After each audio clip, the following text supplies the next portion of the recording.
మహానగరంలో ఒకవేళ గనక వర్షం పడింది అంటే అక్కడ రోడ్లు జలమయమైపోతా ఉంటే ఇంకా లోతట్టు ప్రాంతాల గురించి అసలు చెప్పనవసరం లేదు. ఎందుకంటే దుస్థితి అంత దారుణంగా ఉంటుంది కాబట్టి. అయితే మరి దీని గురించి అసలు ఎందుకు ఈ పరిస్థితి వస్తుంది అనే దాని గురించి ఇప్పుడు హైడ్రా అయితే ఒక అధ్యయనం చేయడం జరిగిందనమాట.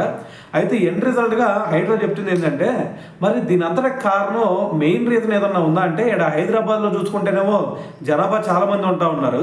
మరి వీళ్ళందరికీ సరిపడా మరి డ్రైనేజీ సిస్టమ్ ఉందా అంటే మరి సరిపోవట్లేదు ఆ డ్రైనేజీ సిస్టమ్.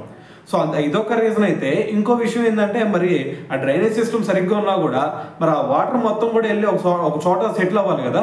మరి ఆ విధంగా సెటిల్ అవ్వాలి అంటే మరి వేటిలో సెటిల్ అవ్వాలా? కాలువల్లోనో, కుంటల్లోనో, లేదంటే చెరువుల్లోనో వీటిలో ఆ వాటర్ మొత్తం వెళ్ళి సెటిల్ అవ్వాలి. సో మరి అటువంటి పరిస్థితి ఉందా అంటే మరి చెరువులు చూసుకుంటేనే ఒక పక్క కబ్జా చేసి ఉన్నారు. మరి ఈ కబ్జాల వల్ల మరి ఆ నీళ్ళు ఎక్కడికి వెళ్తాయి?